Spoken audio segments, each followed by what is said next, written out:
Dalam 2 bulan terakhir, hampir 6,25 hektar alang-alang di Gianyar terbakar, akibat masyarakat membakar sampah sembarangan. Kebakaran lahan alang-alang ini terjadi di 24 titik di 7 kecamatan di Gianyar. Untuk itu, pemerintah Kabupaten Gianyar mengimbau masyarakatnya mewaspadai kemungkinan terjadinya kebakaran dengan tidak membakar sampah. Kasat Pol PP dan Damkar Kabupaten Gianyar, Madewata menjelaskan, selain kekeringan dan cuaca panas, membakar sampah sembarangan bisa memicu kebakaran lebih luas.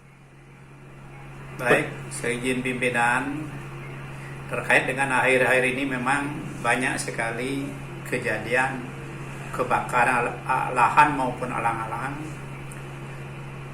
Penyebabnya itu adalah karena membakar sampah tidak pada tempatnya, dan apalagi sekarang situasi musim panas atau cuaca ekstrim lah yang sangat-sangat luar biasa, itu sebagai salah satu penyebab.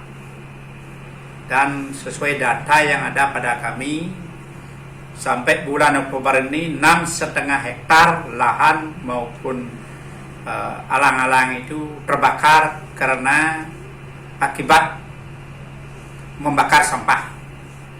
Nah, untuk itu mengingat cuaca yang sangat ekstrim, kami himbau kepada seluruh masyarakat untuk selalu berhati-hati dan jangan membakar sampah. Karena satu, berakibat buruknya polusi udara, juga berakibat fatal kebakaran lahan yang lebih hebat nanti. Apalagi di sekitar itu banyak sekali lingkungan penduduk yang begitu padat.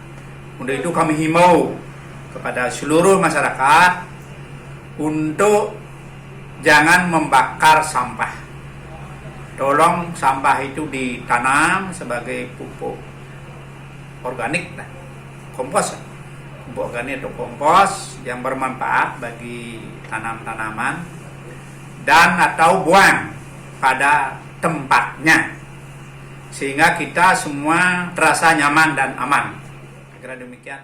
Ditambahkannya, masyarakat yang membakar sampah sembarangan melanggar Perda Nomor 15 Tahun 2015 tentang Ketertiban Umum dan Ketentraman Masyarakat. Bagi masyarakat yang melanggar perda tersebut, diancam kurungan 3 bulan, denda maksimal Rp25 juta. Wirnai Bali Post melaporkan.